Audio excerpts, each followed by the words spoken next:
विष्णुं शशिवर्णं चतुर्भुजं प्रसन्नवदनं ध्यायेत् सर्वविघ्नोपशान्तये अगजानन पद्मार्कं गजाननमहर्निशम् अनेकदन्तं भक्तानाम् एकदन्तमुपास्महे अस्य स्तोत्रस्य अगस्त्य ऋषिः अनुष्टुप् छन्दः आदित्यहृदयभूतो भगवान् ब्रह्मदेवता निरस्ताशेष विघ्नतया ब्रह्म विद्या सिद्ध्या सर्वत्र सिद्धौ च विनियोगः अन्यषडङ्ग प्रणवेन रश्मिमते नमः इत्यनेन गायत्र्या षडङ्गमीत्यन्ये ततो युद्धपरिश्रान्तं समरे चिन्तया स्थितम् रावणं चाग्रतो दृष्ट्वा युद्धाय समुपस्थितम् दैवतैश्च समागम्य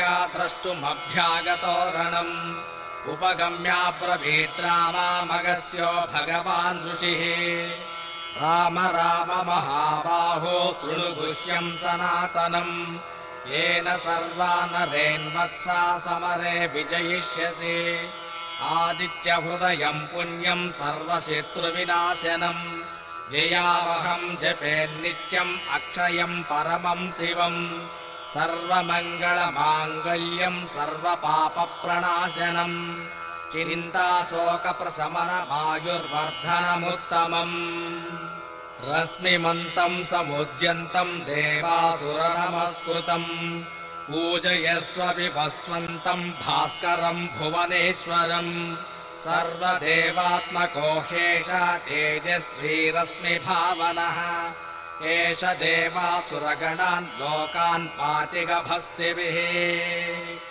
एष ब्रह्मश्च विष्णुश्च शिवस्कन्दः प्रजापतिः महेन्द्रो धनधः कालो यमः सोमो ह्यपाम्बतिः पितरो वसवः सात्या ह्यश्विनौ मरुतो मनुः वायुर्वह्निः प्रजा प्राणा ऋतुकर्ता प्रभाकरः आदित्य सविता सूर्यः खगः पूषा गभस्तिमान् सुवर्णसदृशो भानुर्हिरण्यरेता दिवाकरः हरिदस्वसहस्रार्चिः सप्तः सप्तिर्मरीचिमान् तिमिरोन्मथनस्यम्बुः स्त्वष्टा मार्ताण्ड अंशुमान् हिरण्यगर्भः शिशिरोस्तपनो भास्करो रविः अग्निगर्भोदिते पुत्रः शङ्खः शिशिरनाशिनः व्योमनादस्तमो भेदी रुद्यजुः सामपारगः घनवृष्टिरपां मित्रो विञ्जवेदिः प्लवङ्गमः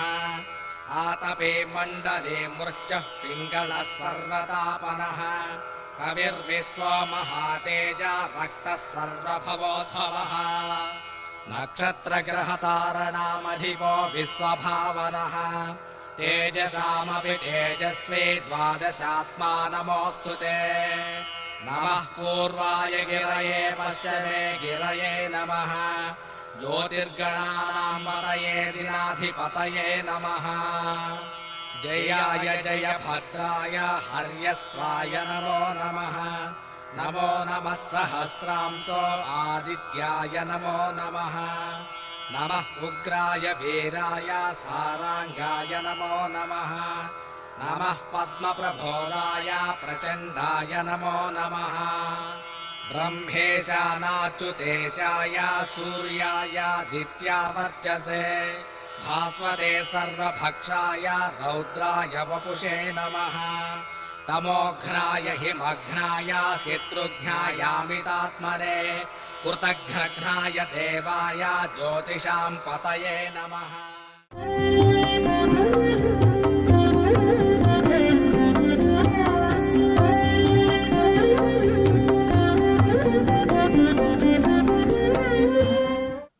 रौरवे पुण्यनिलये पद्मार्बुदनिवासिनाम् अर्थिनामुदकं दत्तमक्षय्यमुपतिष्ठतु।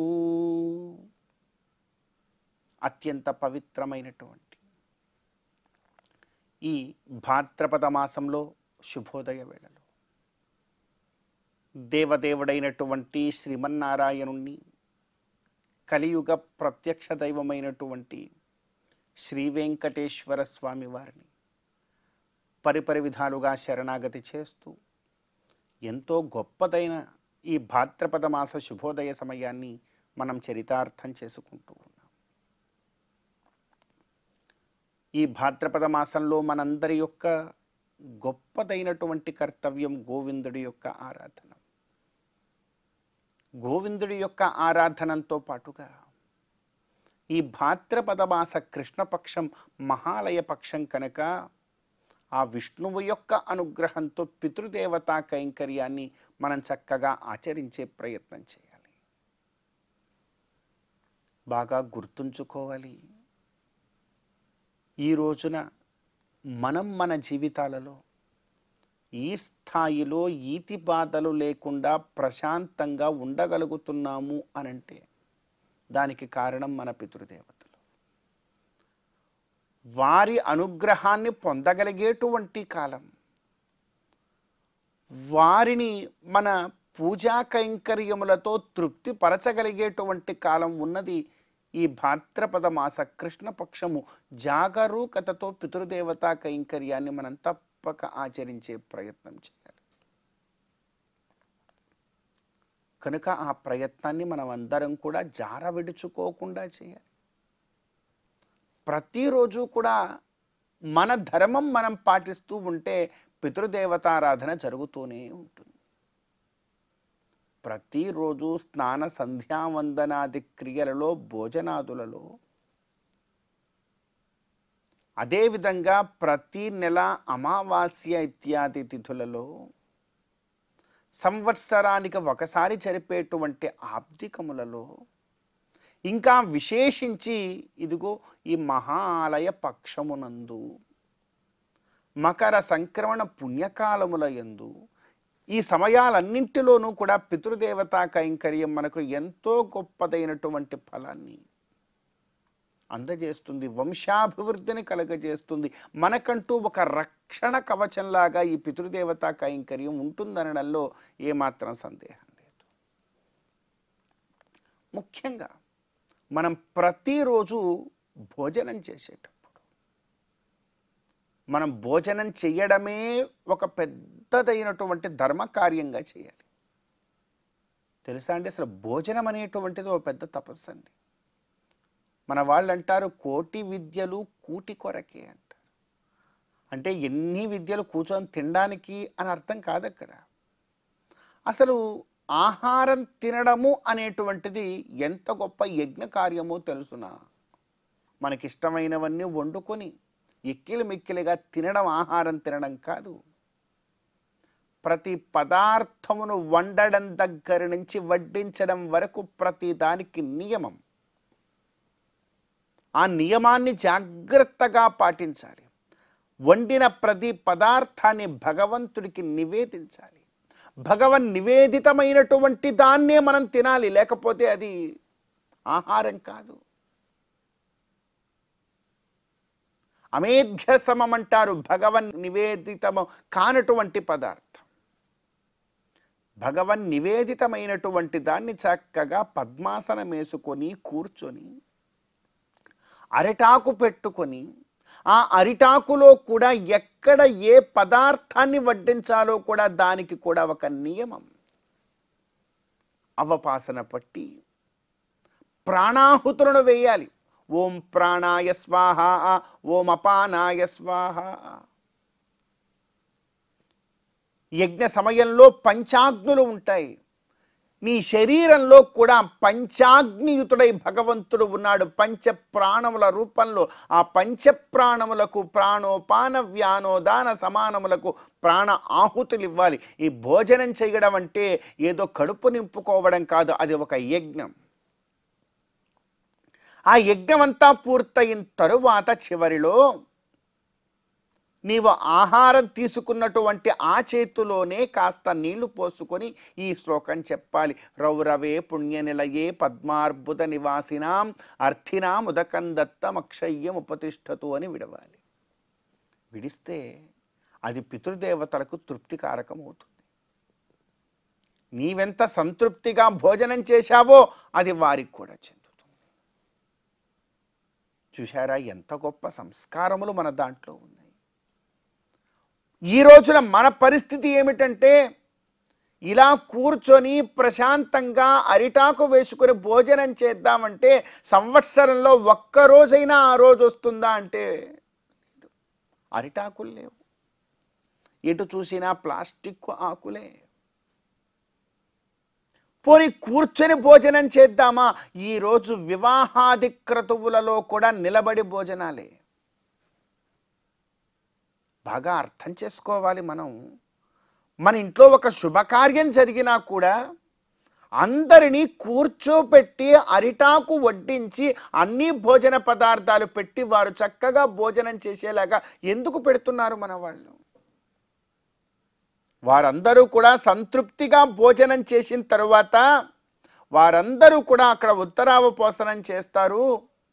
వారి అనుగ్రహంతో పాటుగా వారి వారి పితృదేవతానుగ్రహం కూడా ఇదిగో అందరికీ చక్కగా కలుగుతుంది. లోతుల్లోకి ఆలోచిస్తే ఇవన్నీ కూడా అన్వయమే. శుభకార్యం లేదు, ఏమీ లేదు, మనమంతా కూడా అరిటాకులు లేవు, ఈ రోజున నిలబడి భోజనాలు, తిరుగుతూ తింటాడు. వీటి వల్ల మనం బాగా ఆలోచించి చూస్తే మరి ఈ ధర్మాలన్నీ ఎక్కడికి వెళ్ళిపోతూ ఉన్నాయి? కనుక మన ధర్మాలను మరలా మరలా మరలా తిరిగి మనం వెనక్కి తెచ్చుకోవాలి అన్నిటినీ. అలా వెనక్కి తెచ్చుకున్నప్పుడే ఇదిగో ఇక్కడ మనం చెబుతూ ఉండేటువంటి ఈ కైంకర్య ఫలములన్నీ మనం పొందగలుగుతాం, లేదంటే లేదు. కనుక మన ధర్మాన్ని మనం బాగా పాటించడం అనేటువంటిది నేర్చుకున్నప్పుడే మన తరువాత తరాలకు కూడా ఈ ధర్మాలలో ఉండేటువంటి విషయాలు మనం పంచగలుగుతాం. అందుకే అంటున్నారు, రౌరవే పుణ్యనిలయే పద్మార్బుద నివాసినామర్థినాముదకం దత్తం అక్షయ్యముపతిష్ఠతు. ఇది భోజనాంతములో పితృదేవతలకు ఇవ్వవలసినటువంటి తీర్థం. ఇది ఎంతవరకు మనం అందజేస్తున్నాం మనల్ని మనం ప్రశ్నించుకొని కనీసము ఇదిగో ఈ మహాలయ పక్ష దినములలో అయినా సరే జాగ్రత్తగా ఇటువంటి పితృకార్యములను మనం ఆచరించే ప్రయత్నం చేస్తూ ఈనాటి తిథివార నక్షత్రాలలో ఉండేటువంటి తత్వాన్ని మన జీవితానికి అన్వయించుకునే ప్రయత్నం మనం ఆచరిద్దాం. ఈ రోజున సెప్టెంబర్ 14వ తేదీ భాద్రపద మాస కృష్ణపక్ష సప్తమి తిథి.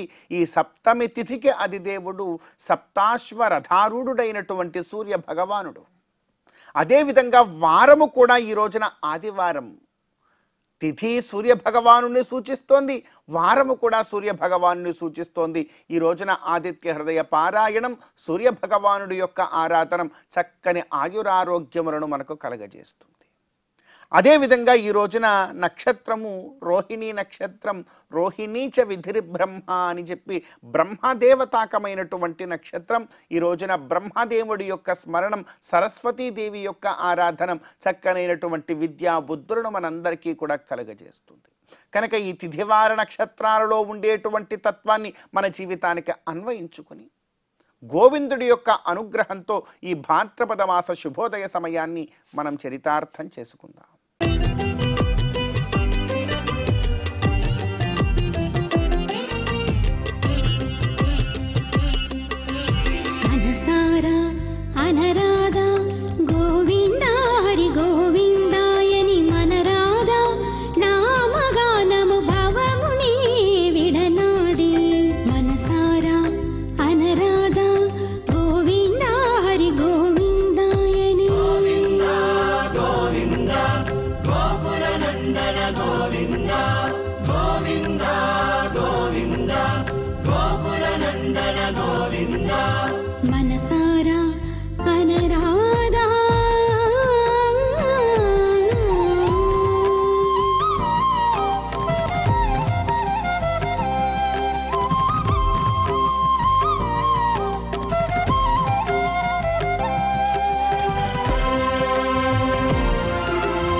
మనసారా అనరాదా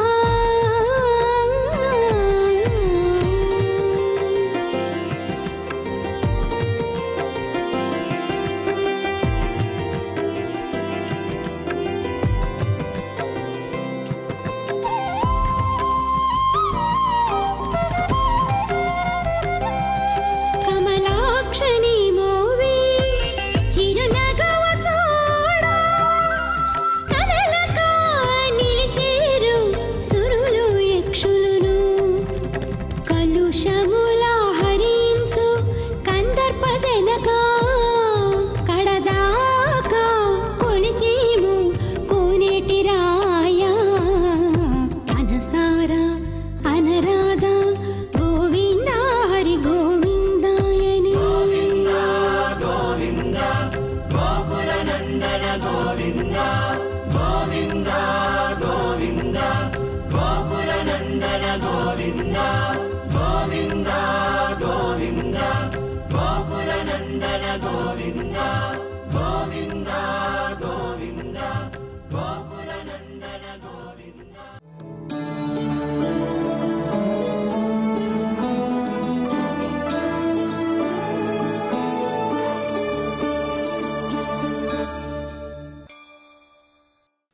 సమస్తజననీం వందే చైతన్యస్తన్యదాయినీం శ్రేయసీం శ్రీనివాసస్య కరుణామివ రూపిణీం. ఈ శుభోదయం వేళ శ్రీవారి వైభవం అనే కార్యక్రమంలో మనం ఈనాడు నారాయణుడు అనేటువంటి పేరు గల ఒక మహాభక్తుడు శ్రీవేంకటేశ్వర స్వామిని ఎలా స్తోత్రం చేశాడు అనే విషయాన్ని తెలుసుకునే ప్రయత్నం చేద్దాం. బ్రహ్మాండ పురాణంలో ఈ స్తోత్రం వెలసి ఉన్నది. స్తవ్య స్తవప్రియ అని భగవంతుణ్ణి విష్ణు సహస్రనామం కీర్తిస్తూ ఉంటుంది.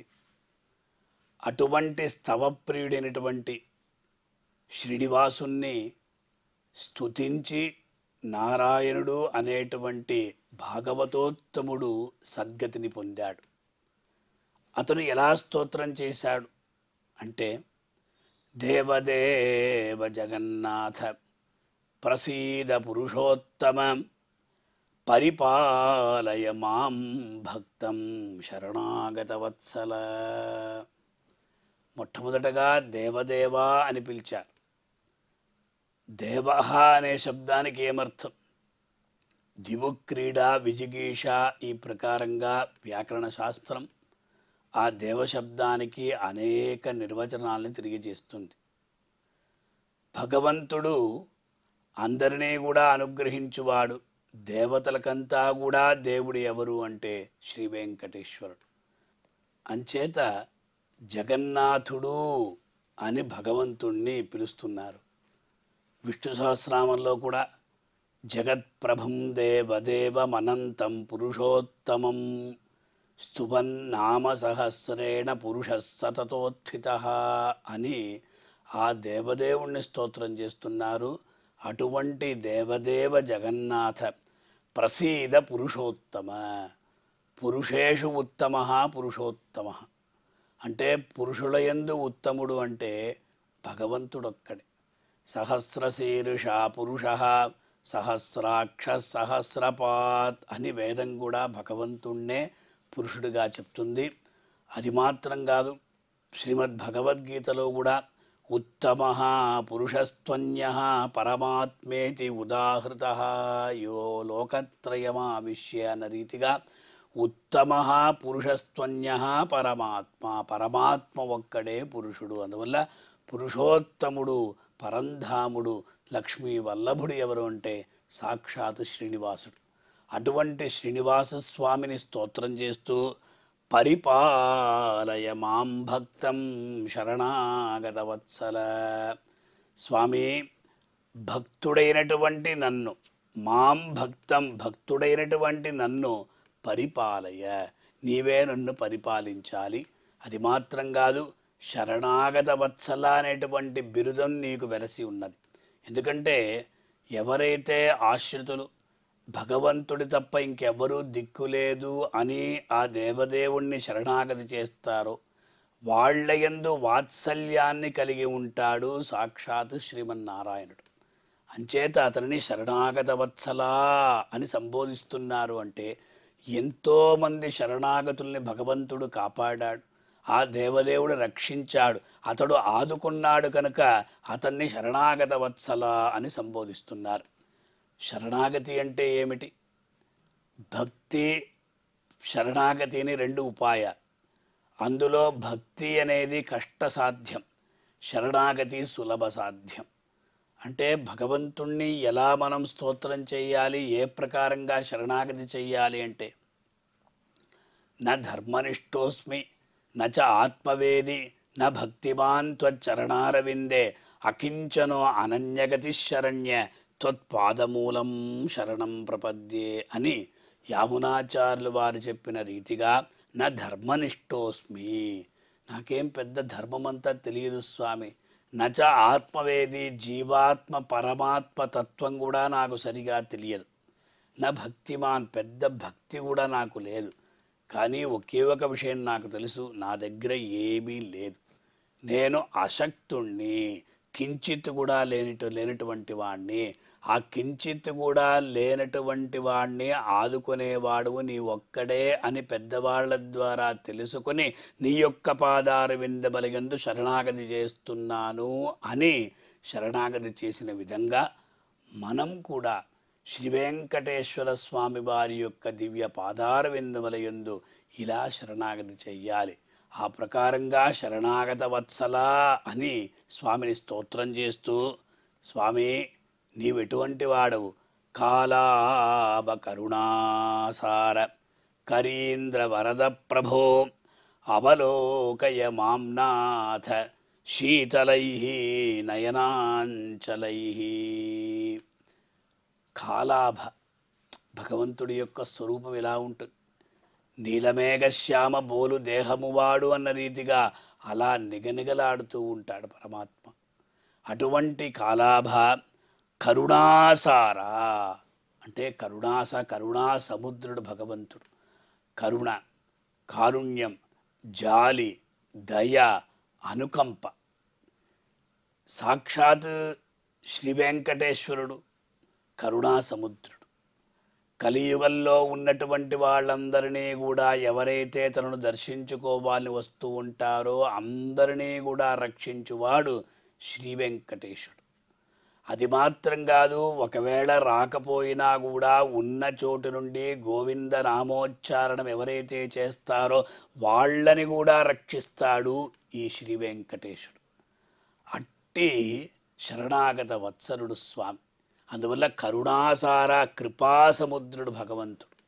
కాలాభ కరుణాసార కరీంద్ర వరద ప్రభో. కరీంద్ర గజరాజు. ఒకానొక సందర్భంలో ఆ ముసలి నోట పడినటువంటి గజేంద్రుని రక్షించాడు. అందువల్ల వరదుడయ్యాడతను. వరం దదాతీతి వరద. ఎప్పుడైతే ఆ ముసలి గజము యొక్క ఆ ఏనుగు యొక్క కాళ్లను పట్టుకున్నదో ఆ సమయంలో పోరాడి ఆ నిస్సత్తువ ఆవహించి ఎటువంటి సహాయం లేకుండా ఇంతవరకు తను పోరాడాను, కానీ తనకు సహాయం ఎవరు అంటే భగవంతుడొక్కడు. అందరికీ కూడా సహాయకుడు ఎవరు అంటే సాక్షాత్ శ్రీమన్నారాయణుడే. తెలుసుకోవాలి మనం. మనమే రక్షించుకోగలుగుతామనేటువంటి ఒక అహంకారం మనకు ఉండకూడదు. భగవంతుడొక్కడే మనకు రక్షకుడు అనేటువంటి భావన మనకు ఉండాలి. అందువల్ల కరీంద్ర వరద ప్రభో అన్నారు. అంచేత అటువంటి కరీంద్రుణ్ణి రక్షించాడు.